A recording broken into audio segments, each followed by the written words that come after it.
Hello everyone, this is Vibhuti Mishra and welcome to Vibhuti Mishra classes. कैसे हैं आप सब लोग? आई होप सब लोग बहुत अच्छे से होंगे। तो बच्चों, CUET 2023 के लिए फिजिक्स डोमेन में इलेक्ट्रिक चार्जेस एंड फील्ड की कंप्लीट रिवीजन मैंने आप लोगों को करवा दिया था। उस वीडियो का जो लिंक है वो डिस्क्रिप्शन बॉक्स में मिल जाएगा आपको, वहाँ से आप उसको देख सकते हैं। और इलेक्ट्रिक चार्जेस एंड फील्ड के ही जितने भी क्वेश्चन हैं उसको 3 पार्ट्स में कंप्लीट करवाने वाला हूं मैं। तो उसका फर्स्ट पार्ट का भी वीडियो मैंने अपलोड कर दिया है और उसका भी लिंक आपको डिस्क्रिप्शन बॉक्स में मिल जाएगा, तो आप उसको भी जाकर के देख सकते हैं। ठीक है, अब जो इसका सेकेंड पार्ट है क्वेश्चन सीरीज का, उस वीडियो में हम इस वीडियो में हम क्या करने वाले बच्चों की जो अगले 20 और मोस्ट इंपॉर्टेंट क्वेश्चन है उसको कंप्लीट करेंगे। उसमें जो पास्ट ईयर के CUET के क्वेश्चंस होंगे वो भी होगा और उसके अलावा जो बाकी और क्वेश्चंस होंगे वो भी हम इंक्लूड करने वाले हैं। ठीक है, मतलब इसको कंप्लीट करने वाले हैं। मेरा एक ही मोटो है कि आप सब लोगों का जो न्यूमेरिकल वाला पोर्शन है, जो क्वेश्चन वाला पोर्शन है, वो बहुत स्ट्रांग हो जाना चाहिए, है ना। क्योंकि थ्योरेटिकली आप लोगों ने 12th क्लास में भी पढ़ा है और अभी हम दोबारा उसको रिवीजन करने वाले हैं वन शॉट में हर चैप्टर को, है ना। लेकिन जो क्वेश्चन है मेन, तो हमारे पास एग्जाम में क्या आने वाला है, क्वेश्चन आने वाला है, तो उसकी भी क्या होनी चाहिए, हमारे पास बहुत अच्छे से प्रैक्टिस होनी चाहिए। तो इसीलिए मैं जितने भी इंपॉर्टेंट क्वेश्चन है उन सब को कवर करते हुए जा रहा हूं। ठीक है, तो जिन बच्चों ने भी अभी तक इस चैनल को सब्सक्राइब नहीं किया है, आप इसको सब्सक्राइब कर लीजिए और बेल आइकन जरूर दबा लीजिए, ताकि जितने भी वीडियोस हैं उसका नोटिफिकेशन आपको टाइम से मिल सके और मतलब आपकी CUET की जो प्रिपरेशन है ना वो बहुत अच्छे से हो सके। ठीक है, तो चलिए स्टार्ट करते हैं इस वीडियो को। और जो फर्स्ट क्वेश्चन है हमारे पास बच्चों इस 20 मोस्ट इंपॉर्टेंट क्वेश्चन का सीरीज का, उसमें फर्स्ट क्वेश्चन में हमसे बोला गया कि in which of the following cases the electric field at the centre is not zero, यानी कि किस केस में इलेक्ट्रिक फील्ड इंटेंसिटी जीरो नहीं होगा। अब देखिए क्या है कि हमारे पास क्वेश्चन बहुत आसान है और इसको करने के लिए अगर हम हर उसको देखेंगे, मतलब हर ऑप्शन को तो ट्राई करके देख नहीं सकते, तो आपके पास कुछ चीजें हैं जिसको आप देख करके एकदम से आइडिया लगा सकते हो कि किस केस, मतलब इसका आंसर कौन सा हो सकता है। जैसे कि अगर मैं आपको थोड़ा सा पिछला रिकॉल करवा दूं, तो पीछे हमने क्या पढ़ा हुआ कि अगर मान लीजिए हमारे पास कोई पॉइंट चार्ज Q है और इसकी वजह से किसी भी r डिस्टेंस पे का, ये मान लीजिए पॉइंट P है r डिस्टेंस पे, यहाँ पे इलेक्ट्रिक फील्ड इंटेंसिटी पूछा गया है। तो पॉइंट चार्ज की वजह से इलेक्ट्रिक फील्ड इंटेंसिटी क्या होता है, KQ/r² होता है। तो मैग्नीट्यूड तो KQ/r² से निकलेगा, है ना। अब उसके बाद क्या होता है, डायरेक्शन। तो देखो अगर हमारे पास ये +Q चार्ज है और इस P वाले पॉइंट पे हमसे पूछा गया इलेक्ट्रिक फील्ड का डायरेक्शन, तो इसका डायरेक्शन क्या होगा, इधर की तरफ, है ना। तो डायरेक्शन ऐसे ही ध्यान रखना है, क्योंकि इसमें मेन खेल क्या है, डायरेक्शन का है, क्योंकि सारे चार्जेस तो सेम ही है। और अगर -Q है तो इस P वाले पॉइंट पे जो डायरेक्शन होगा वो क्या होगा बच्चों, अट्रैक्टिव होगा, यानी इस डायरेक्शन में होगा। तो इलेक्ट्रिक फील्ड का, है ना, डायरेक्शन। तो अब हमें यही देखना है कि किस में सारे डायरेक्शन ऑपोजिट में होंगे और किस में सारे डायरेक्शन ऑपोजिट में नहीं है ना। तो देखिए जो आपका C और D वाला है, अगर आप उसको थोड़ा सा अच्छे से ध्यान से देखो, ये C वाला और D वाला ऑप्शन, C में क्या है, सारे चार्जेस ही क्या है, माइनस के, यानी सबकी वजह से डायरेक्शन क्या होगा, ऑपोजिट होगा, है ना। अगर मैं आपको थोड़ा सा बना करके दिखाऊं तो देखिए इस वाले चार्ज की वजह से डायरेक्शन क्या होगा, इस डायरेक्शन में होगा, सॉरी, और इस चार्ज की वजह से डायरेक्शन इधर की तरफ होगा। ये ऑपोजिट में हो गए तो ये एक दूसरे को कैंसिल आउट कर देगा। अगर इस चार्ज की वजह से देखा जाए तो डायरेक्शन क्या होगा, इधर की तरफ, और इस चार्ज की वजह से डायरेक्शन क्या होगा, इसकी तरफ होगा, तो ये भी एक दूसरे को कैंसिल आउट कर देगा। सिमिलरली इस चार्ज की वजह से डायरेक्शन इधर की तरफ हो गया और इस चार्ज की वजह से डायरेक्शन इधर की तरफ हो गया, तो नेट इलेक्ट्रिक फील्ड क्या हो जाएगा, जीरो हो जाएगा। तो C वाला ऑप्शन तो नहीं हो सकता।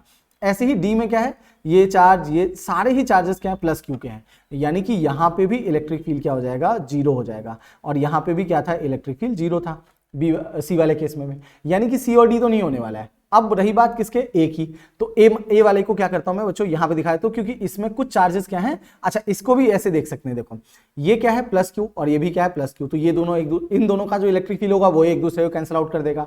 ऐसे ही ये वाला क्या है, +Q और ये वाला भी क्या है, +Q, इसका भी इलेक्ट्रिक फील्ड एक दूसरे को कैंसिल आउट कर देगा।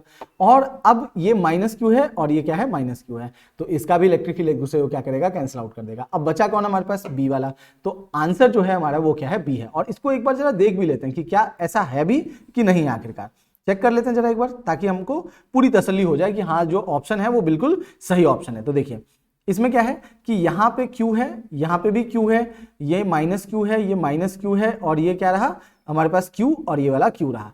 देखिए इस चार्ज और इस चार्ज की वजह से डायरेक्शन क्या है, ऑपोजिट, तो ये और ये, तो ये दोनों तो कैंसिल आउट हो गया। अब अगर आप इस चार्ज की वजह से डायरेक्शन देखो तो इसका डायरेक्शन क्या होगा, रिपल्सिव तो होगा, लेकिन इस चार्ज की वजह से क्या होगा, अट्रैक्टिव होगा, यानी ये दोनों सेम डायरेक्शन में। अच्छा, इस चार्ज की वजह से क्या होगा, डायरेक्शन इधर की तरफ, क्योंकि रिपल्सिव होगा, और इस चार्ज की वजह से क्या होगा, अट्रैक्टिव होगा। देखो तो अब हमारे पास जो ई नेट है, मतलब जीरो नहीं हो सकता, क्योंकि एक तो हमारे पास ये E1 बच जाएगा और ये क्या होगा हमारे पास E2 हो जाएगा, और ये दोनों कभी भी कैंसिल आउट नहीं हो सकता, तो इनकी वजह से जीरो होगा नहीं। यानी बी क्या है, बिल्कुल सही ऑप्शन है, क्योंकि इसी केस में जो बी वाला ऑप्शन है इसमें इलेक्ट्रिक फील्ड इंटेंसिटी जीरो नहीं होगा सेंटर पे। आई होप आपको समझ आया होगा ये क्वेश्चन। चलते हैं नेक्स्ट क्वेश्चन की तरफ। तो नेक्स्ट क्वेश्चन हमसे क्या कहता है कि पॉइंट चार्जेस प्लस 4q है, माइनस क्यू है, प्लस 4q है, उसको एक्स एक्सिस पे रखा गया है, और कहां पे, एक तो ओरिजिन पे है प्लस 4q, माइनस क्यू को x इक्वल टू ए पे रखा गया है, और प्लस 4q को x इक्वल टू 2a पे रखा गया है। अब इन चार ऑप्शन में से हमसे पूछा गया कि कौन सा ऑप्शन सही होगा। तो देखो सारे ही क्वेश्चन किसके हैं, स्टेबल इक्विलिब्रियम या अनस्टेबल इक्विलिब्रियम के हैं। तो पहले ये पता कर लेते हैं कि आखिरकार स्टेबल और अनस्टेबल होता क्या है। तो देखो मैं आपको बहुत सिंपल सी बात ऐसे बताता हूं कि अगर मान लीजिए कि कोई भी ऑब्जेक्ट यहां पे रखा हुआ है, कोई जरूरी नहीं सर्कुलर ऑब्जेक्ट हो या स्फेरिकल हो, कोई भी ऑब्जेक्ट हो सकता है, अगर यहां पे रखा हुआ है और इस पॉइंट पे नेट फोर्स जीरो है, जैसे कि मान लीजिए मैं आपको बोलूं कि इसका वेट मान लीजिए mg नीचे लग रहा है और रिएक्शन क्या है, ऊपर की तरफ r है इसका, है ना, ऐसे है। अब अगर इस पे आप फोर्स F लगाते हो, मान लीजिए एक बार को मैं फोर्स F ऐसे लगाता हूं, तो ये क्या होगा, डिस्प्लेस करते हुए मान लीजिए यहां पे आता है और बहुत स्लाइटली डिस्प्लेस करना है ना, तो ये इसका क्या है, यहां पे F नेट क्या है, जीरो है। मैं ये नहीं कह रहा हूं कि फोर्स नहीं लग रहा है, उस बॉडी पे नेट फोर्स क्या होना चाहिए, जीरो होना चाहिए। अब अगर मैंने इसको इधर की तरफ डिस्प्लेस किया है, x इधर दिया है, डिस्प्लेसमेंट इधर दिया है, और इस पॉइंट पे जो F नेट होगा मान लीजिए इधर की तरफ लग रहा है, डिस्प्लेसमेंट के ऑपोजिट डायरेक्शन में, इस नए लोकेशन पे जो F नेट है वो डिस्प्लेसमेंट के ऑपोजिट डायरेक्शन में है, तो वो क्या होगा, स्टेबल इक्विलिब्रियम होगा। लेकिन अगर मान लीजिए कि F नेट का डायरेक्शन इधर की तरफ हो जाता, ये होता है F नेट का डायरेक्शन, इसके बजाय, मतलब इसके बजाय F नेट इधर होता, तो अब ये क्या हो जाएगा, अनस्टेबल इक्विलिब्रियम हो जाएगा। समझ गए बात को। तो हमें यही ध्यान रखना होता है कि मीन पोजीशन यानी कि जहां पे नेट फोर्स जीरो है, जिसको इक्विलिब्रियम पोजीशन भी कहा जाता है, अगर वहां से बॉडी को स्लाइटली डिस्प्लेस करें तो, और नए पोजीशन पे जो नेट फोर्स है अगर वो डिस्प्लेसमेंट के डायरेक्शन में है तो क्या हो जाएगा, अनस्टेबल, और डिस्प्लेसमेंट के ऑपोजिट डायरेक्शन में होगा तो वो क्या हो जाएगा, स्टेबल इक्विलिब्रियम होगा। तो स्टेबल इक्विलिब्रियम, तो पता करते हैं कि कौन सा ऑप्शन सही है। पहले ये तो पता करें कि आखिरकार सारे चार्जेस इक्विलिब्रियम में है भी कि नहीं है। तो देखिए मैं क्या करता हूं, इसको बना देता हूं इस तरीके से, ये हमारा एक्स एक्सिस रहा और ये क्या है बच्चों, ओरिजिन है, और यहाँ पे क्या है, प्लस 4q है, और एक है हमारे पास यहाँ पे माइनस q, और एक यहाँ पे है प्लस 4q। ठीक है, अब इसका नाम दे देते हैं सारे पॉइंट्स का। तो अगर ये पहला पॉइंट मैं A ले रहा हूं, दूसरा पॉइंट B ले रहा हूं और तीसरे पॉइंट को C ले लेता हूं। अच्छा यहां से यहां तक का डिस्टेंस कितना है, A है, यहां से यहां तक कितना है, 2a है ना, लेकिन B और C में भी क्या हो जाएगा बच्चों, A का डिस्टेंस हो जाएगा। ठीक है, इस तरीके से रहा। अब हमें ये पता करना है कि क्या सारे चार्जेस इक्विलिब्रियम में है कि नहीं है। तो देखिए अगर मैं A वाले पे बात करूं कि B किधर की तरफ फोर्स लगाएगा, तो इस पे जो B की वजह से फोर्स लगेगा F on A due to B, वो इधर की तरफ लगेगा, और C वाला क्योंकि प्लस है तो इसको रिपेल करेगा तो इधर की तरफ फोर्स लगेगा, तो F on A due to C इधर होगा, यानी कि ये इस पे नेट फोर्स क्या है, ऑपोजिट डायरेक्शन में है तो जीरो होगा। अब B वाले पे चेक कर लेते हैं, तो B पे को A क्या करेगा बच्चों, अट्रैक्ट करेगा, तो F on B due to A इधर लगेगा, और F on B due to C किधर लग जाएगा, इस डायरेक्शन में लग जाएगा, तो ये भी इक्विलिब्रियम में होगा। और अगर किसी मान लीजिए 3 चार्जेस का सिस्टम है, उसमें से 2 चार्ज इक्विलिब्रियम में है, तो तीसरा चार्ज ऑटोमेटिकली इक्विलिब्रियम में होगा, लेकिन उसको भी चेक कर लेते हैं। तो C पे जो A वाला होगा बच्चों वो तो रिपेल करेगा क्योंकि दोनों प्लस प्लस है, तो force on C due to A इधर हो जाएगा और force on C due to B इधर हो जाएगा, तो ये रहा, यानी सारे ही चार्जेस क्या है, इक्विलिब्रियम में। अब हमें ये पता करना है कि स्टेबल है या अनस्टेबल है। तो मैं क्या करता हूं, किसी भी एक चार्ज को क्या करते हैं, डिस्प्लेस करके देख लेते हैं, है ना। तो उसके लिए जो ऑप्शन ए है उसमें क्या बोला गया, only minus q is in stable equilibrium. तो पता कर लेते हैं कि क्या माइनस क्यू स्टेबल इक्विलिब्रियम में है भी कि नहीं है। पता चला माइनस क्यू ही क्या हो, अनस्टेबल इक्विलिब्रियम में हो। तो इसके लिए हमें क्या करना पड़ेगा बच्चों, इसी को रेफरेंस लेते हैं। तो ये रहा ए ओरिजिन, ये रहा हमारे पास सी, ये दोनों तो चेंज हो ही नहीं रहा, 4q वाला, दोनों प्लस 4q वाले को मैं चेंज नहीं कर रहा हूं। अच्छा ये पहले क्या था, बी था, अब मैं इसको इधर डिस्प्लेस करवा देता हूं, एक्स मान लीजिएगा, ध्यान से देखना इसको, और ये जो नया पोजीशन है वो बी डैश यहां पे रहा है ना। अब हमें क्या करना है, हमें ये चेक करना है कि क्या बी डैश पे जो फोर्स है, बी डैश पे अब फोर्स निकालते हैं दोनों ए और सी की वजह से। तो देखो बी डैश पे जो फोर्स लगेगा किसकी वजह से, ये माइनस क्यू है, ये ध्यान रखिएगा। तो A force F on B dash due to A इधर लगेगा, और F on B dash due to C इधर लग जाएगा। अब दोनों की वैल्यू को कैलकुलेट करते हैं। ये कितना था बच्चों, ए रहा, और ये पूरा कितना था, ये भी ए था, यानी यहां से यहां तक कितना हो जाएगा, ए माइनस एक्स हो जाएगा। So force on B dash due to A जो होगा वो k into 4q into Q upon में कितना हो जाएगा, a प्लस एक्स का होल स्क्वायर। और force on B dash due to C जो होगा वो k into 4q into Q upon में कितना हो जाएगा a माइनस एक्स का होल स्क्वायर। अब देखिए दोनों फोर्सेस का न्यूमिनेटर सेम है, तो डिनोमिनेटर डिसाइड करेगा कि कौन सा फोर्स बड़ा होगा, और जिसका डिनोमिनेटर बड़ा होगा वो फोर्स छोटा हो जाएगा, और डिनोमिनेटर किसका छोटा है, इस वाले फोर्स का।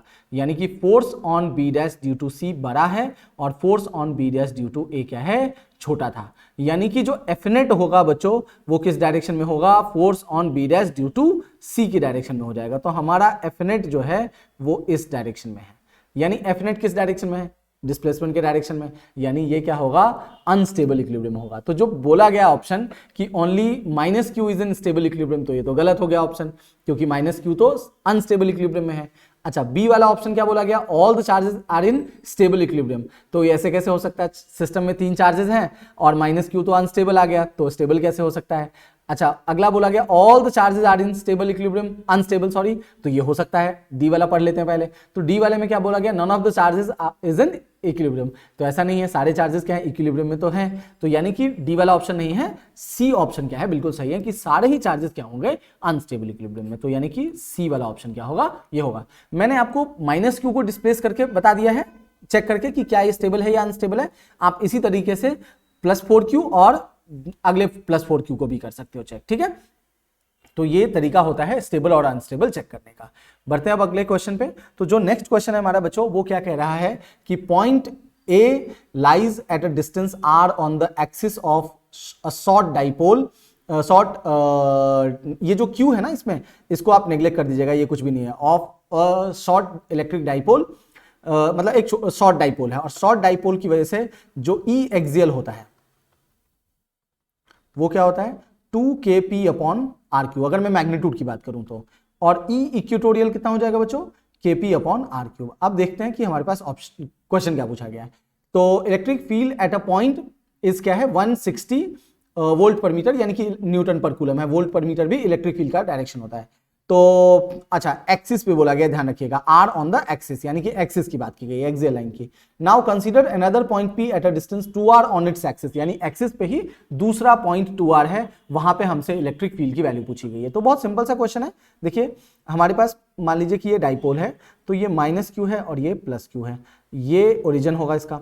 इससे किसी भी डिस्टेंस r पे मान लेते हैं कि ये वाला पॉइंट क्या है हमारे पास, m है ना। तो इलेक्ट्रिक फील्ड की वैल्यू क्या होगी, 2kp अपॉन आर क्यूब।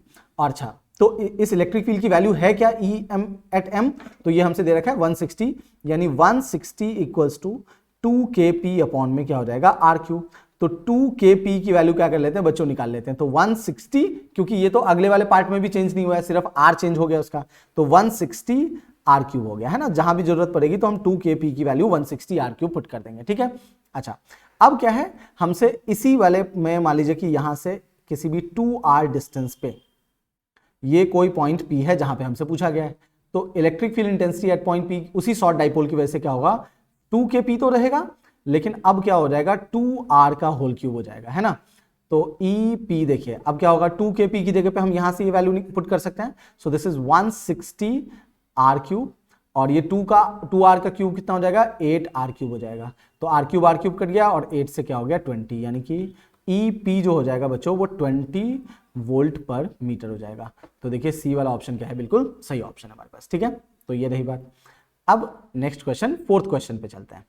तो फोर्थ क्वेश्चन क्या कहता है बच्चों, कि the electric force exerted by a proton on an electron is not same in magnitude due to not same to the force exerted by an electron on proton, यानी कि एक proton जो electron पे जो फोर्स लगाएगा, कौन सा force, electric force, वो सेम नहीं होगा जो इलेक्ट्रॉन प्रोटॉन पे फोर्स लगाएगा। जबकि ये बिल्कुल गलत है, क्योंकि हमें पता है कि अगर हमारे पास Q1 चार्ज है और ये Q2 चार्ज है, तो जितना फोर्स Q2 Q1 पे इस डायरेक्शन में लगाएगा, मान लीजिए कि इसको प्लस ले लेते हैं, इसको और इसको भी प्लस ले लेते हैं, तो जितना 1 पे 2 की वजह से लगेगा उतना ही 2 पे भी क्या लगेगा, 1 की वजह से लगेगा। क्योंकि फोर्स का फॉर्मूला क्या होता है बच्चों हमारे पास, K Q1 Q2 by r square, यानी कि फोर्स दोनों चार्ज के प्रोडक्ट पे डिपेंड करता है, एक चार्ज पे डिपेंड नहीं करता है। यानी ये बिल्कुल गलत स्टेटमेंट है। जितना इलेक्ट्रॉन प्रोटॉन पे फोर्स लगाएगा उतना ही प्रोटॉन इलेक्ट्रॉन पे भी फोर्स लगाएगा, ठीक है। और यानी स्टेटमेंट 1 तो गलत हो गया। स्टेटमेंट 2 क्या कहता है कि between two protons gravitational force is attractive in nature,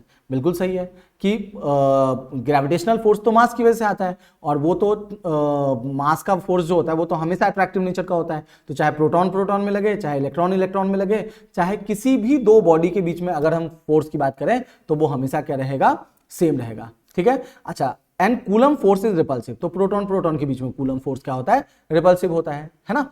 तो जो ग्रेविटेशनल फोर्स होगा वो अट्रैक्टिव नेचर का होगा, और जो कूलम फोर्स होगा वो क्या होगा, रिपल्सिव नेचर का होगा। यानी कि स्टेटमेंट 2 बिल्कुल सही है। तो फर्स्ट ऑप्शन क्या है हमारे पास, both statement 1 and statement 2 are correct, तो ये बिल्कुल गलत स्टेटमेंट है, मतलब गलत ऑप्शन है। Both statement 1 and statement 2 are incorrect, तो ये भी गलत है क्योंकि 1 इनकरेक्ट है और 2 क्या है, करेक्ट है। तो अगर हम डी वाले ऑप्शन पे जाएं तो वो क्या है, बिल्कुल सही ऑप्शन है, statement 1 is incorrect and statement 2 is correct.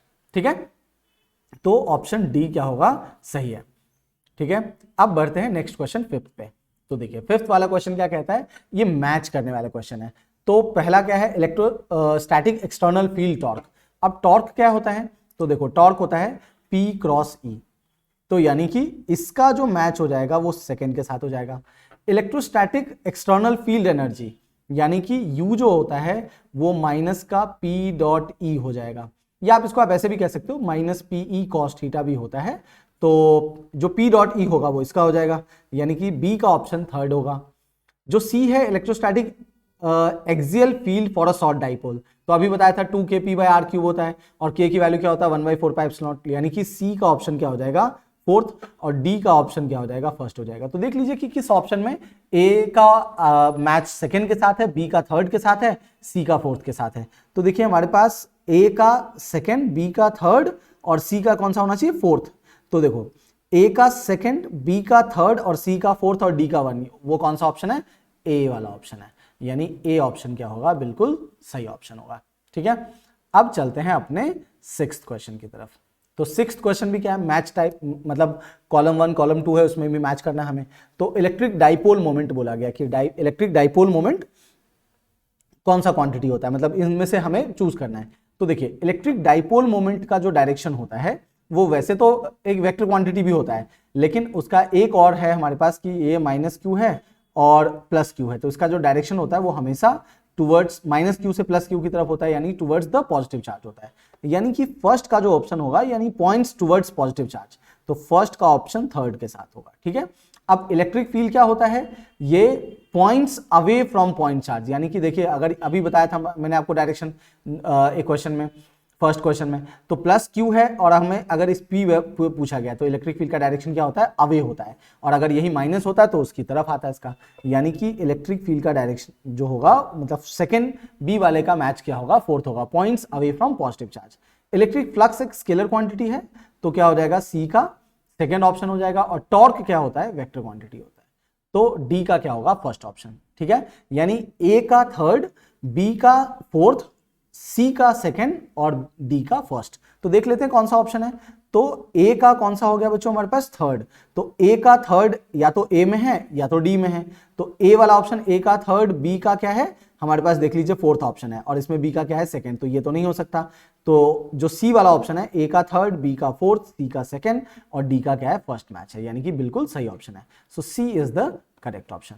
ठीक है, तो ये रही, ये सिक्स्थ क्वेश्चन का आंसर है ना। अब बढ़ते हैं सेवेंथ क्वेश्चन पे। देखिए सेवेंथ क्वेश्चन क्या कहता है बच्चों हमसे कि टू आइडेंटिकल मेटल स्फीयर हैं, दोनों पे चार्ज +60 -20 है, और दोनों को they are brought in contact and then separated by 10 centimetre. तो ये कंडक्शन का भी फिनोमिना लगेगा इसके अंदर। तो फोर्स पूछा गया हमसे, तो सबसे पहले क्या करेंगे, देखिए इन दोनों ही बॉडी को आपस में कांटेक्ट में ले आते हैं। तो एक पे क्या है +60 और कूलम, और एक पे क्या है -20 कूलम। तो कंडक्शन के बाद जो चार्ज बचता है, अगर दोनों का आइडेंटिकल साइज हो तो की बात है ये, है ना, अगर आइडेंटिकल होगा तो 60 + -20 अपॉन में 2, यानी कि कितना हो जाएगा बच्चों, 40/2 हो जाएगा। तो ये 20 कूलम हो गया, यानी बाद में दोनों ही चार्जेस पे 20 कूलम का होगा। तो ये 20 कूलम का चार्ज और इस पे भी क्या है, 20 कूलम का चार्ज है, और डिस्टेंस कितना है बच्चों, r 10 सेंटीमीटर है। तो फोर्स अगर हम निकालें तो क्या होता है, k Q1 Q2 अपॉन में r², वैल्यू पुट कर देते हैं, 9 × 10⁻9 हो गया, ये 20 है, ये भी 20 है, और r क्या है, 10 सेंटीमीटर, यानी कि 10 × 10⁻2 मीटर हो जाएगा। तो अगर इसका स्क्वायर कर दोगे r का, तो 10 का स्क्वायर तो 100 हो जाएगा, और 10 का पावर -2 का स्क्वायर -4 हो जाएगा, देखिए ये 2 जीरो तो यहाँ से कट गया है ना। अब बचा क्या हमारे पास, अच्छा तो 9 2 ज़ा 18 और 18 2 ज़ा 36, यानी 9 4 ज़ा 36 इंटू 10 का पावर, ऊपर 9 है और ये ऊपर 4 चला जाएगा, यानी 36 इंटू 10 का पावर कितना हो जाएगा, 13 हो जाएगा ये न्यूटन में, है ना। यानी कि जो ए वाला ऑप्शन है वो बिल्कुल सही ऑप्शन है हमारे पास। ठीक है, तो सिंपल क्वेश्चन है, फोर्स और कंडक्शन के फिनोमेना पे लेकर के किया गया। चलिए अब बढ़ते हैं नेक्स्ट क्वेश्चन पे। तो नेक्स्ट क्वेश्चन क्या है, इलेक्ट्रिक चार्जेस Q, Q और -2Q दे रखा है, जो कि प्लेस किया गया कॉर्नर पे इक्विलेटरल ट्रायंगल के, जिसका साइड L है, और हमसे मैग्नीट्यूड पूछा गया डाइपोल मोमेंट का। तो जो -2Q चार्ज है उसको हम -Q और -Q में ब्रेक कर सकते हैं। तो देखिए ये हमारे पास इक्विलेटरल ट्रायंगल आ गया, यहाँ पे चार्ज क्या है, Q, मान लेते हैं ये A है, अच्छा इसको भी क्या ले लेते हैं, B ले लेते हैं, इस पे Q है, और ये जो C है इस पे -2Q चार्ज है, जिसको -Q और -Q में ब्रेक कर देते हैं। ये हमने अपने अंडरस्टैंडिंग के लिए किया है ताकि डाइपोल मोमेंट का डायरेक्शन दिखा सके दोनों ही चार्जेस +Q के साथ। तो अब देखिए डाइपोल मोमेंट का डायरेक्शन क्या होता है कि -Q से +Q की तरफ होता है, और क्योंकि चार्जेस सेम है तो दोनों का डाइपोल मोमेंट भी क्या होगा, सेम होगा। और ये साइड L, L और L है, तो ये डाइपोल मोमेंट P हो गया, यानी P1 भी क्या है, P है, और इधर की तरफ दूसरा डाइपोल मोमेंट होगा, ये P2 होगा, वो भी क्या है, P है, और एंगल कितना है बच्चों, 60 डिग्री। अब डाइपोल मोमेंट क्योंकि वेक्टर क्वांटिटी होता है तो रिजल्टेंट निकाल लेंगे, तो P नेट क्या हो जाएगा, और वेक्टर का रिजल्टेंट इस फॉर्मूले से निकलता है, सो this is P1 square plus P2 का स्क्वायर प्लस 2P1 P2, और क्या हो जाएगा, cos 60 डिग्री, है ना। अब देखिए P1 क्या है, P स्क्वायर, P2 क्या है, P square, plus 2 into P into P, और इंटू का cos 60 क्या हो जाएगा, 1/2, तो ये कट गया, तो यानी कि अंडर रूट में क्या हो जाएगा, P square plus P square plus P square, यानी कि 3P स्क्वायर, तो ये हो जाएगा √3P। अच्छा P की वैल्यू है क्या, तो P क्या होता है, चार्ज, मतलब डाइपोल मोमेंट का की वैल्यू क्या होता है, magnitude of either charge, product of magnitude of either charge and distance between two charges. तो वैसे तो हम 2a लिखते हैं, लेकिन यहाँ पे क्योंकि डिस्टेंस L दे रखा है तो Q इंटू क्या हो जाएगा, L हो जाएगा। तो जो P नेट हो गया हमारे पास बच्चों, वो √3 इंटू Q इंटू L आ जाएगा। सो this is the net dipole moment, यानी ए ऑप्शन क्या है हमारे पास, बिल्कुल सही ऑप्शन है, तो ए इज द करेक्ट ऑप्शन। ठीक है, अब बढ़ते हैं बच्चों नेक्स्ट क्वेश्चन की तरफ। तो नेक्स्ट क्वेश्चन जो 9th वाला क्वेश्चन है वो क्या कह रहा है, देखिएगा ध्यान से। A charge particle Q1 is located at क्या है, 2, -1, 3। तो हमारे पास Q1 का जो पोजीशन वेक्टर, मतलब पॉइंट पोजीशन दे रखा है 2, -1, 3, यानी कि अगर मैं इसका R1 वेक्टर निकाल लूं, क्योंकि आंसर वेक्टर फॉर्म में पूछा गया, तो वेक्टर जो निकाल लेंगे वेक्टर फॉर्म में, तो ये हो जाएगा 2i कैप माइनस का j कैप प्लस का 3k कैप। अच्छा दूसरा charge, the electrostatic force on another charge particle Q2 at 0, 0, 0, यानी कि R2 जो होगा बच्चों वो 0i कैप प्लस का 0j कैप और प्लस का 0k कैप, ये लिखेंगे हम। अब देखो एक मैं आपको बताता हूं, एक छोटी सी ट्रिक है कि अगर आपको किसी भी दो चार्जेस को इलेक्ट्रोस्टैटिक फोर्स को वेक्टर फॉर्म में लिखना है ना, तो हम क्या करते हैं कि चार्जेस को साइन के साथ ले लेते हैं। तो एक ये वाला फॉर्मूला याद रखिएगा, force between any two charge is के Q1 Q2 upon R vector के मॉड का क्यूब और R वेक्टर। अब इसमें क्या करना है, जो Q1 Q2 है उसको साइन के साथ लेना है, take Q1 and Q2 with sign, पहली चीज ये, and head of R vector is on the charge where we need to find force। यानी R क्या होगा, जो दो चार्जेस होगा जिसके बीच में फोर्स निकालना है उसके बीच का डिस्टेंस, और उसका जो हेड होगा, क्योंकि हमें वेक्टर फॉर्म में लिखना है तो उसका हेड हम उस चार्ज पे रखेंगे जिस चार्ज पे हमें फोर्स निकालना है, जिस चार्ज पे हमें क्या करना है बच्चों, फोर्स निकालना है, ये ध्यान रखिएगा हमेशा। तो देखो अब क्योंकि इसमें तो ये नहीं बोला है, हमसे बोला गया कि चार्ज है the electrostatic force on another charge particle Q2। अच्छा Q2 पे हमसे पूछा गया इसका, तो देखिए अगर हम इसको ऐसे देख लें डायरेक्शन के साथ, तो मान लेते हैं थोड़ी देर के लिए कि हमारे पास ये क्या है, -y है, और ये x है, और ये क्या है, z एक्सिस, क्योंकि z में कोई चीज z वाला है तो ये वाला पॉइंट तो रहा Q1 का। अच्छा ये क्या था, 2, -1, 3, अच्छा ये दूसरा वाला चार्ज Q2 कहाँ पे है, यहीं पे है इसका, है ना। तो ये रही बात।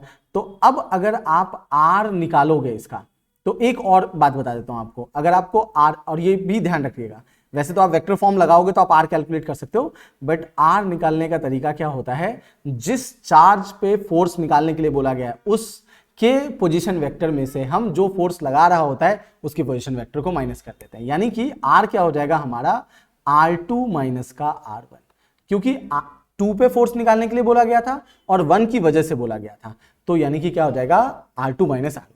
तो अब अगर हम R निकाल लें तो कितना हो जाएगा R2, 0 I cap plus 0 J cap और प्लस का क्या हो जाएगा 0 K कैप, माइनस का 2 I कैप माइनस का J कैप माइनस और प्लस का 3 K कैप हो जाएगा, यानी R वेक्टर क्या हो गया बच्चों हमारे पास -2 I कैप माइनस का J कैप और माइनस का 3, अच्छा सॉरी ये प्लस का J कैप हो जाएगा और माइनस का 3 K कैप। तो अब R का क्या करेंगे, मॉड भी निकाल लेंगे, तो मॉड में क्या हो जाएगा -2 का स्क्वायर प्लस 1 का स्क्वायर प्लस -3 का स्क्वायर, यानी ये हो जाएगा बच्चों 4 + 1 + 9 यानी कि √14 आ जाएगा, है ना। अब क्या करना है, सिर्फ इस वाले फॉर्मूले में पुट कर देना और आंसर आ जाएगा।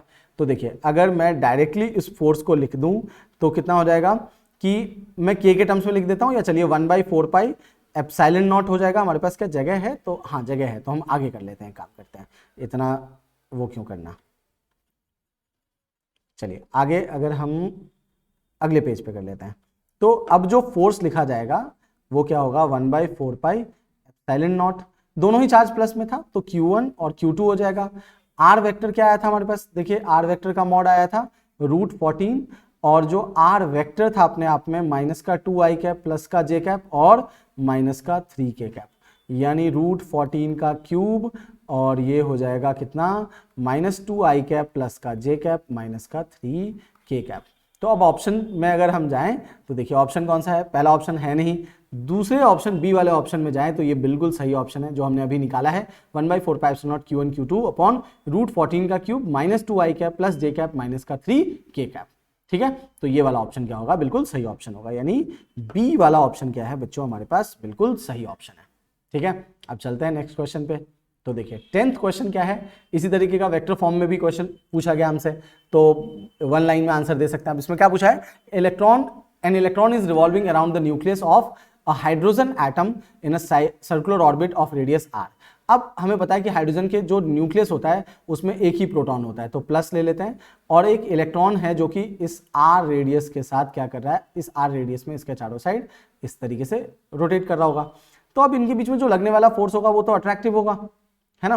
तो अब जो फोर्स होता है, अभी मैंने आपको बताया था फोर्स को वेक्टर फॉर्म में लिखने का क्या तरीका है, K Q1 Q2 upon R vector के मॉड का क्यूब और R वेक्टर हो जाएगा, और चार्जेस को क्या लेना साइन के साथ। तो देखियो अब यहाँ पे दोनों के बीच में डिस्टेंस तो R ही है, तो ये हो जाएगा K इंटू इलेक्ट्रॉन पे चार्ज होता है -E, प्रोटॉन पे +E, और क्या हो जाएगा R मॉड है तो उसको R³ भी डायरेक्टली लिख सकते हैं, और ये R वेक्टर हो जाएगा, यानी कि माइनस का KE² अपॉन में R³ और R वेक्टर हो जाएगा। या तो ऐसे लिख सकते हैं या इसको ऐसे भी लिखा जा सकता है, माइनस का KE² अपॉन में R² और ये R कैप भी आ सकता है, क्योंकि इसी R कैप को खोलोगे तो ये इस फॉर्मेट में आ जाएगा। तो देख लो कि किस फॉर्मेट में हमारे पास आंसर दे रखा है। तो जो पहला है वो R³ और R वेक्टर तो दे रखा है, मतलब R³ और R कैप दे रखा है, तो ये तो गलत हो जाएगा क्योंकि डिनोमिनेटर में R³ और R वेक्टर नहीं हो सकता, और पहली बात माइनस है नहीं, तो माइनस बी में है और डी में है, तो या तो बी वाला होगा या तो डी वाला होगा। देखिए डी में क्या है, -KE² अपॉन में R दे रखा है सिर्फ, तो ये नहीं होगा, और R कैप भी दे रखा है, तो ये भी गलत है। ये जो ऑप्शन है बी वाला, उसमें देखिए -KE² अपॉन R³ और R वेक्टर दे रखा है, यानी ये वाला ऑप्शन सही होगा। So B is the correct option. ठीक है, तो 10th क्वेश्चन हो गया। अब 11th क्वेश्चन जो है हमारे पास, उसमें बच्चों क्या बोला गया है, what is the magnitude of electric field intensity due to a dipole of dipole moment. तो हमसे डाइपोल मोमेंट क्या दे रखा गया बच्चों, इसका जो मैग्नीट्यूड है वो 4 × 10⁻⁸ कूलम मीटर ये दे रखा है, at a distance 0.5 metre from the centre of dipole when the line joining of the line joining the point to the center of the dipole makes an angle 60 degree with the dipole axis। यानी कि ये ना axial line का question है ना equatorial line का question है। तो मान लीजिए -q है और ये +q है, तो बोला गया कि सेंटर ऑफ द डाइपोल से ये कोई पॉइंट P है जो कि कितने डिस्टेंस पे है बच्चों, 0.5 मीटर के डिस्टेंस पे, ठीक है, और ये एंगल 60 डिग्री बना रहा है, यानी आर दे रखा है आपके पास 0.5 मीटर और थीटा दे रखा है 60 डिग्री, और डाइपोल मोमेंट तो हमसे दे रखा था। हमें पूछा गया इलेक्ट्रिक फील्ड इंटेंसिटी क्या होगा। तो किसी भी पॉइंट पी पे, ना एक्सियल पे ना इक्वेटोरियल पे, जो इलेक्ट्रिक फील्ड इंटेंसिटी का फॉर्मूला होता है वो होता है KP/R³ और अंडर रूट में 1 प्लस क्या हो जाता है 3 cos स्क्वायर थीटा। ये फॉर्मूला है, इसको आपको अप्लाई करना पड़ेगा। इसमें थोड़ी कैलकुलेशन है। तो K क्या हो जाएगा 9 × 10⁻⁹, डाइपोल मोमेंट क्या है 4 × 10⁻⁸, और बच्चों क्या हो जाएगा R क्या है 0.5, यानी 0.5 का होल क्यूब, ठीक है, और अंडर रूट में 1 + 3 cos स्क्वायर 60 डिग्री, और cos 60 कितना होता है 1/2। तो देखिए यहां हो जाएगा 9 × 4 = 36 × 10⁻1, क्योंकि 9 और +9 और -8 क्या हो जाएगा 1 हो जाएगा, और डिनोमिनेटर में कितना हो जाएगा 125 × 10⁻³ बोल सकते हैं, क्योंकि ये देखो 0.5 है तो 0.125 हो जाएगा, तो 125 × 10⁻³ लिख सकते हैं इसको। और इनटू में क्या होगा बच्चों अंडर रूट में 1 + 3 × देखो अब cos 60 होता है 1/2, उसका स्क्वायर कर दोगे तो कितना हो जाएगा 1/4 हो जाएगा, तो ये 3/4 हो गया। अब देखिए ध्यान से, तो ये हो गया 36 × 10 का पावर, ये 3 ऊपर ले जाओगे तो 4 और अपॉन में 125, और ध्यान से समझिएगा बच्चों ये 3/4 है और इसका एलसीएम ले लोगे तो 1 + 3/4 क्या हो गया 7/4 हो जाएगा इसका, है ना, √7/4 हो गया। अब देखो इसको सॉल्व करने का मैं आपको एक तरीका बताता हूं, देखिए रूट निकालने का। तो 36 × 10⁻⁴ अपॉन 125 × देखो √7 अपॉन में क्या हो जाएगा 2 हो जाएगा, क्योंकि 4 का क्या हो जाएगा 2 और √7 हो गया। अब √7 का तो मतलब अंडर √7 तो हमें पता नहीं होता कि कितना होता है, तो √7 निकालने का आपको एक तरीका बताता हूं कि देखिए अब 7 किस किस दो परफेक्ट रूट के स्क्वायर के बीच में आ रहा है, तो 2 का स्क्वायर करोगे तो बच्चों 4 आ जाएगा, 3 का स्क्वायर करोगे तो 9 आ जाएगा, और है हमारे पास क्या नंबर 7। तो इससे गैप देख लो कितना है 3, और इससे गैप देख लो कितना है 2 है, यानी कि ज्यादा करीब किसके है 3 के, यानी कि 2.6 के आसपास लिख सकते हैं हम। आप कैलकुलेटर से चेक कर सकते हो, ये एग्जैक्ट वैल्यू नहीं है, मैं फिर से बता दूं आपको, बट ये आपको रफ आइडिया जरूर दे देगा, ठीक है, मैं आपको बता दूं कि रफ आइडिया दे देगा। या अगर आप इसको लिखना चाहते हो तो 2.52 लिख सकते हो, या 2.53 या 2.54 इस तरीके से कुछ भी लिख सकते हो, मतलब एक रफ आइडिया दे रहा हूं मैं आपको इसका, ठीक है। तो अब हमारे पास इसका आंसर आ जाएगा कितना, 2 से कितना हो गया 18 टाइम्स में, तो 18 क्या हमारे पास आगे जगह है देख लेते हैं, नहीं है तो कोई नहीं, यहीं सॉल्व कर लेते हैं हम। तो 18 × कितना हो गया, इसको नीचे लिख लेते हैं यहाँ पे देखिए, तो 18 × अब मैंने क्या बोला 2.54 अपॉन में 125 × 10⁻⁴ हो जाएगा, ठीक है।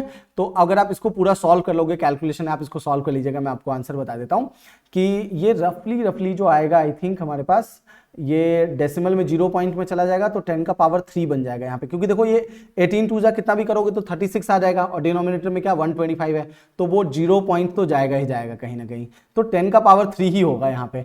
और अगर मैं इसके हिसाब से आपको बोलूँ तो देखिए हमारे पास क्या है कि 4 × 10⁻5 -5 है, ये हो नहीं सकता हमारे पास आंसर, क्योंकि देखिए जो आंसर आ रहा है वो किस में है, या तो +4 होगा या तो 3 हो सकता है, तो 3 वाला ऑप्शन क्या है डी ही है, और यही होगा आंसर। आप एक बार चेक कर लीजिएगा, इसका आंसर जो हो जाएगा वो डी वाला ऑप्शन हो जाएगा, ठीक है।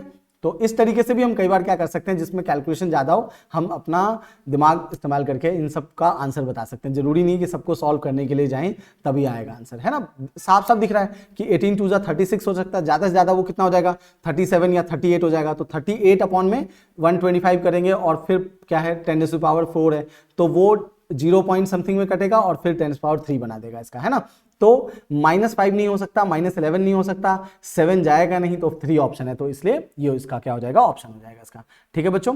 तो अब बढ़ते हैं हम अपने नेक्स्ट क्वेश्चन की तरफ। नेक्स्ट क्वेश्चन क्या कहता है हमसे कि इलेक्ट्रिक फील्ड जो है हमारे पास due to an electric dipole at a distance r from its centre on axial line, यानी हमारे पास मान लीजिए कि ये -q चार्ज है और ये क्या है +q चार्ज है, और इस O P वाले पॉइंट पे जो कि यहां से कितने डिस्टेंस पे r पे है, इलेक्ट्रिक फील्ड इंटेंसिटी क्या है हमारे पास r है, यानी कि और एक्सियल पे क्या होता है 2kp अपॉन में हमारे पास r³ होता है ना। अब बोला गया if the dipole is rotated through an angle 90 degree about its axis the electric field at the same point, यानी कि इसको 90 डिग्री पे रोटेट कर दिया गया है, तो 90 डिग्री पे रोटेट करके बच्चों क्या आ जाएगा, ये ऐसे हो जाएगा। अब मान लीजिए कि ये माइनस क्यू हो गया और ये क्या हो गया, प्लस क्यू हो गया, तो ये 90 डिग्री हो गया। तो अब इसी पी वाले पॉइंट पे क्या हो जाएगा, ये इक्वेटोरियल हो गया, तो ई इक्वेटोरियल क्या होता है, के पी अपॉन आर क्यू हो जाएगा, क्योंकि डिस्टेंस चेंज नहीं हुआ है, डाइपोल चेंज नहीं हुआ है, बस उसको रोटेट कर दिया गया है। तो अगर आप इन दोनों को देखोगे तो जो बाद में ई इक्वेटोरियल आ रहा है वो पहले वाली वैल्यू का क्या है, आधा है बच्चों, यानी E/2 हो जाएगा इसका। सो सी वाला ऑप्शन क्या होगा, सही ऑप्शन होगा। सो सी इज द करेक्ट ऑप्शन। ठीक है, नेक्स्ट क्वेश्चन क्या है हमारे पास, देखिए नेक्स्ट क्वेश्चन में बोला गया अ मास m carrying a charge q is suspended using a string and placed in uniform electric field, है ना, यानी कि एक चार्ज है, उसका मास m है और उसको एक स्ट्रिंग से क्या किया गया है, यहां से देख लीजिए, स्ट्रिंग है और चार्ज q है और मास m है और इलेक्ट्रिक फील्ड इस तरीके से अप्लाई किया गया यहाँ पे। तो इलेक्ट्रिक फील्ड की वजह से क्या होगा, ये डिफ्लेक्ट होगा और डिफ्लेक्ट होकर के ये मान लीजिए यहां तक आ गया, कितना एंगल डिफ्लेक्ट हुआ, थीटा। तो अब क्या होगा, mg नीचे लगेगा, जो QE वाला फोर्स है उसको इधर लगेगा, क्योंकि देखो QE इधर लग रहा था, लगा इसीलिए डिफ्लेक्ट हुआ, तो QE इधर लग गया, है ना। अब अगर इसमें हमसे पूछा गया है तो ये इक्विलिब्रियम वाला ही है, पार्ट 1 जिन लोग बच्चों ने देखा है मेरा इस क्वेश्चन सीरीज का, उसमें आपको पता होगा कि इस तरीके के बहुत सारे क्वेश्चन हमने किए थे। तो ये टेंशन हो गया, यहाँ से ये थीटा हो जाएगा, तो ये क्या होगा बच्चों, t cos थीटा और इधर की तरफ क्या हो जाएगा, t sin थीटा। अब क्योंकि ये इक्विलिब्रियम में आ गया है तो t sin थीटा क्या होगा बच्चों, हमारे पास QE और t cos थीटा क्या हो जाएगा, mg हो जाएगा। तो अगर आप इन दोनों को डिवाइड कर देते हो तो t sin थीटा अपॉन में क्या होगा, t cos theta equals to QE upon में mg हो जाएगा। t से t कट गया, यानी कि tan थीटा जो होगा वो QE बाई क्या हो गया बच्चों, mg। तो थीटा क्या हो जाएगा, tan inverse QE by mg हो जाएगा, है ना। तो अगर आप ऑप्शन की तरफ ध्यान देंगे तो जो ऑप्शन सही है हमारा, देखिए tan inverse QE by mg, तो tan inverse EQ by mg हो गया, तो कोई नहीं, तो डी वाला ऑप्शन क्या होगा, सही होगा। So D is the basically correct option. ठीक है बच्चों, चलते हैं हम नेक्स्ट क्वेश्चन पे। तो नेक्स्ट 14th वाला क्वेश्चन क्या कहता है हमसे, a proton of mass m charge E is released from rest in uniform electric field strength E, यानी कि इलेक्ट्रिक फील्ड के अंदर इसको क्या किया गया, छोड़ा गया है। यानी ये मान लीजिए कि हमारे पास इलेक्ट्रिक फील्ड है यूनिफॉर्म और एक चार्ज इलेक्ट्रॉन है ना, ध्यान, अच्छा प्रोटॉन है सॉरी, तो E प्लस चार्ज है, मास m है। तो अगर हम पॉजिटिव चार्ज को इलेक्ट्रिक फील्ड में छोड़ते हैं तो वो इलेक्ट्रिक फील्ड के डायरेक्शन में जाएगा, और नेगेटिव चार्ज क्या होता है बच्चों, इलेक्ट्रिक फील्ड के ऑपोजिट डायरेक्शन में ट्रैवल करता है, यानी कि इस पे जो फोर्स लगेगा वो इस डायरेक्शन में लग जाएगा, कौन सा वाला, QE वाला, और चार्ज क्या है, E है, तो E इंटू E हो जाएगा फोर्स। अब हमें पता है कि फोर्स क्या होता है, QE, यानी E इंटू E हो गया, और सेकेंड लॉ ऑफ मोशन हमसे क्या कहता है कि न्यूटन का सेकेंड लॉ ऑफ मोशन की F बराबर ma हो जाएगा, यानी ma बराबर क्या होगा, E इंटू E। तो एक्सेलरेशन क्या हो जाएगा बच्चों, E small e capital E upon में m हो गया, ये तो एक्सेलरेशन हो गया। और अच्छा रेस्ट से स्टार्ट हो रहा है, यानी कि u क्या है उसका, 0 दे रखा है। The time taken by it to travel a distance d, तो सिंपल है कि हम एक्सेलरेशन पता है हमें और u 0 है, तो s बराबर, और डिस्टेंस d में हमसे पूछा गया कि कितना टाइम लगेगा d डिस्टेंस ट्रैवल करने में, तो s is equals to ut plus half at square अगर हम अप्लाई करते हैं तो s क्या है बच्चों, d, u 0 हो गया, टाइम नहीं पता हमें, हाफ, और ये हो गया E कैपिटल E अपॉन में m इंटू टी स्क्वायर। तो अगर हम t निकालते हैं तो ये 2m इधर जाकर के इससे मल्टीप्लाई हो जाएगा, तो 2m d अपॉन में क्या हो जाएगा, E इंटू कैपिटल E, और इसका अंडर रूट हो जाएगा।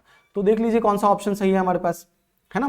तो अगर हम इस ऑप्शन पे जाते हैं तो जो सेकेंड वाला ऑप्शन है 2dm अपॉन में E इंटू कैपिटल E, तो ये सही होगा। तो बी ऑप्शन क्या है हमारे पास बच्चों, सही ऑप्शन है। ठीक है, तो ये 14th क्वेश्चन था। अब बढ़ते हैं नेक्स्ट 15th क्वेश्चन की तरफ। 15th क्वेश्चन भी उसी तरीके का है। अब उसमें बस बोला गया है कि इलेक्ट्रॉन है जिसका मास m है, चार्ज q है, accelerated from rest in uniform electric field. तो इसमें भी हम बच्चों a को क्या लिख सकते हैं, होता क्या है, QE बाई m होता है ना, अभी मैंने बताया था आपको। तो किसी भी चार्ज पार्टिकल को अगर आप इलेक्ट्रिक फील्ड में छोड़ देते हो तो वो जो एक्सेलरेट करेगा तो उस एक्सेलरेशन की वैल्यू क्या होती है, QE बाई m। अब क्योंकि इलेक्ट्रॉन तो बोला गया है लेकिन चार्ज क्या है, QE है, तो हम ये ले लेंगे। अब उसने पूछा कि velocity acquired by it as it travels a distance L, यानी हमसे वेलोसिटी पूछा गया है जब वो l डिस्टेंस पे ट्रैवल करेगा। तो वेलोसिटी निकालने के दो फॉर्मूले हैं, v बराबर u प्लस at और एक v square minus you square बराबर 2as। क्योंकि उसने बोला है कि रेस्ट से स्टार्ट कर रहा है तो u तो 0 है। अच्छा, टाइम कुछ गिवन है नहीं हमें और लेना भी नहीं है, और डिस्टेंस दे रखा है, तो यानी कि ये वाला ऑप्शन क्या होगा हमारे लिए सही ऑप्शन होगा, मतलब इस वाले इक्वेशन में हम पुट करके निकालेंगे। तो v स्क्वायर माइनस 0 का square equals to 2 into q e by क्या हो जाएगा बच्चों m, और डिस्टेंस क्या था l था, यानी v क्या हो जाएगा अंडर रूट 2QEL अपॉन में m हो जाएगा। तो देख लीजिए कौन सा ऑप्शन हमारे पास सही है, यानी जो फर्स्ट ऑप्शन है 2QEL अपॉन में m, ये सही ऑप्शन है। सो A is the correct option. ठीक है, ये 5th क्वेश्चन हो गया। अब बढ़ते हैं बच्चों हम अपने 6th क्वेश्चन की तरफ, sorry 16th question, sorry 15th question complete कर लिया, अब 16th क्वेश्चन पे आते हैं। 16th क्वेश्चन क्या कहता है, ये भी बहुत आसान सा क्वेश्चन है कि two equal and opposite charges of masses m1 and m2 are accelerated in a uniform electric field through a same distance.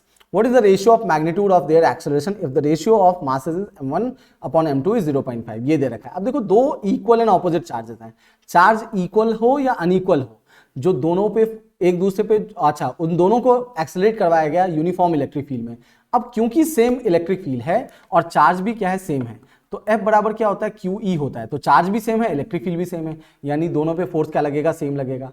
अच्छा, फोर्स अगर हम Newton second law of motion के अकॉर्डिंग देखें तो फोर्स क्या होता है m इंटू ए होता है, यानी कि F1 बराबर क्या है बच्चों F2 है, तो हम कह सकते हैं कि m1 a1 बराबर m2 a2 हो गया। तो हमसे पूछा क्या गया बच्चों, दोनों के मैग्नीट्यूड ऑफ देयर एक्सेलरेशन, यानी a1 अपॉन a2 जो होगा बच्चों वो m2 बाई m1 होगा। अच्छा, क्वेश्चन में गिवन क्या है m1 अपॉन m2, ये है 0.5, तो अगर हम m2 अपॉन m1 कर दे बच्चों तो ये क्या हो जाएगा, इसका भी रेसिप्रोकल हो जाएगा, यानी 1 अपॉन 0.5 हो जाएगा।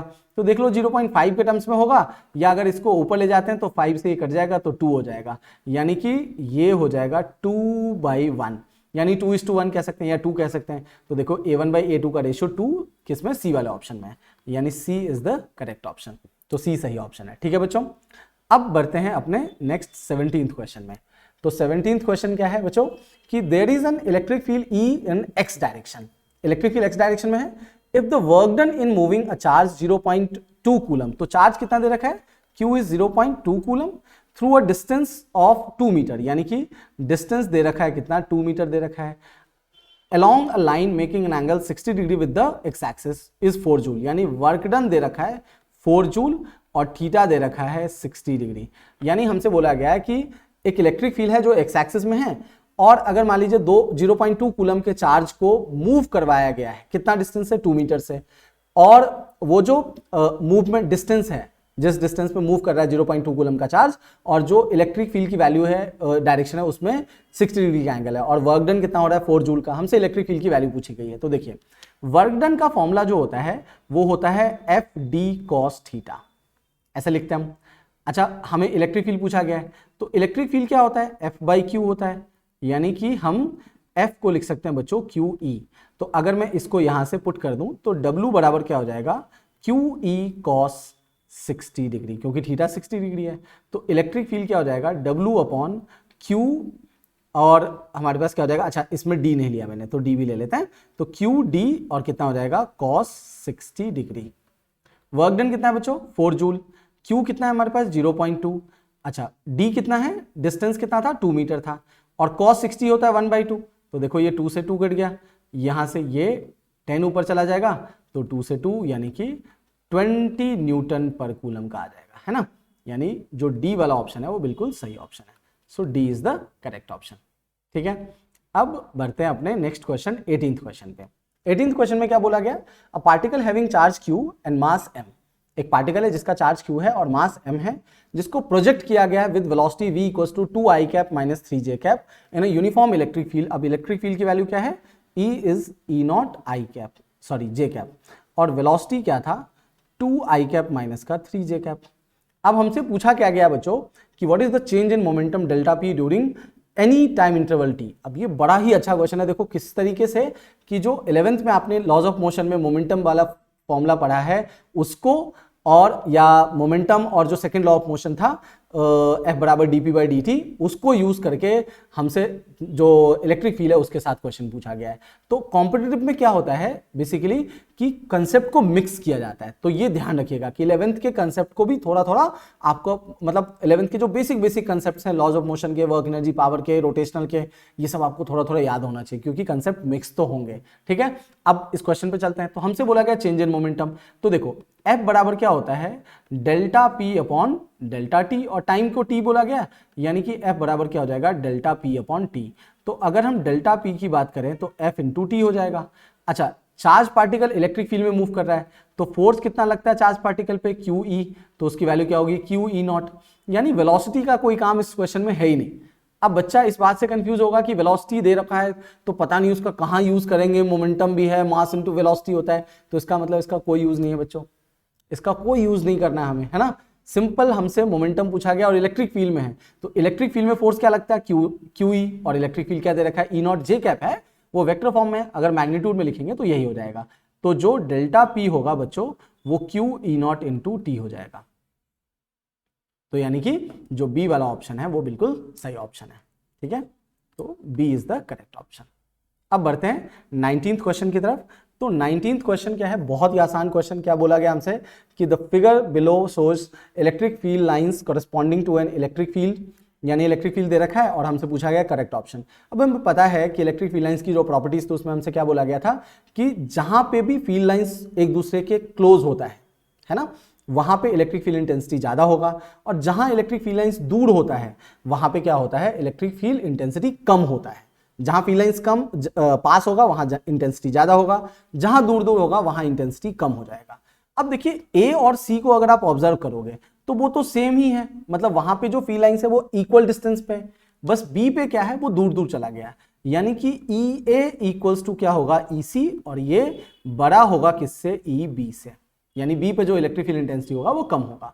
तो अगर हम सी ऑप्शन को देखें तो बिल्कुल सही ऑप्शन है कि ई ए और ई सी इक्वल होगा और वो बड़ा होगा किससे, ई बी से। ठीक है, तो ये रहा 19th। और अब इसका हम आखिरी क्वेश्चन है, इसमें भी लिस्ट ए और लिस्ट बी दे रखा है, उसको हमें क्या करना है, मैच करना है। तो अब क्या है कि इलेक्ट्रॉन्स बोला गया, तो देखिए कि इलेक्ट्रॉन्स क्या होता है, electrons are always negatively charge होता है, ये हमें पता है। जो ऑलवेज अट्रैक्ट ईच अदर कौन करता है, unlike charges. Always ripple each other कौन सा करता है, लाइक चार्जेस। और बैड कंडक्टर ऑफ इलेक्ट्रिसिटी कौन होगा बच्चों, ड्राई हेयर, है ना। यानी फर्स्ट का थर्ड है, ए का थर्ड, उसके बाद बी का क्या हो गया बच्चों, बी का था हमारे पास फर्स्ट, ठीक है, और सी का क्या है, सी का है फोर्थ, और डी का क्या है बच्चों, फर्स्ट आंसर है, नहीं बी का फर्स्ट नहीं है, हाँ बी का फर्स्ट था और डी का क्या है, सेकेंड ऑप्शन है। ठीक है, तो देख लो ऑप्शन में कौन सा है, ए का फोर्थ, देखो ए का फोर्थ यही है और किसी में है ही नहीं ए का फोर्थ, है ना, तो इससे भी हम डायरेक्टली अंदाजा लगा सकते थे, यानी D is the correct option. ठीक है, तो ये 20 इंपॉर्टेंट क्वेश्चंस थे, इन सबकी बहुत अच्छे से प्रैक्टिस होनी चाहिए आप लोगों की। ठीक है, आई होप सबको बहुत अच्छे से समझ आया होगा। अगर जिस किसी भी बच्चे को इस किसी भी क्वेश्चन में डाउट है तो आप मुझे कमेंट सेक्शन में कमेंट करके पूछ सकते हैं। इंस्टाग्राम आईडी दे रखा है कमेंट सेक्शन में, सॉरी डिस्क्रिप्शन बॉक्स में आपको इंस्टाग्राम आईडी मिल जाएगा मेरा। स्लाइड पे आपको इंस्टाग्राम आईडी दिख रहा है, आपको टेलीग्राम का आईडी दिख रहा है, तो टेलीग्राम को ज्वाइन कर लीजिए। वहाँ पे जो भी इंपॉर्टेंट पीडीएफ होंगे वो सारे मैं आप लोगों से शेयर करूँगा। इन जितने भी क्वेश्चंस हैं उन क्वेश्चंस की भी पीडीएफ मैं आप लोगों के साथ वहाँ पे शेयर कर दूंगा, ताकि आप उन क्वेश्चंस को खुद से भी सॉल्व करिए। और जो भी डाउट लगे कमेंट सेक्शन और इंस्टाग्राम पे आप मुझसे पूछ सकते हैं। इंस्टाग्राम को फॉलो कर लीजिए आप लोग। ठीक है, तो मिलते हैं बच्चों नेक्स्ट वीडियो में।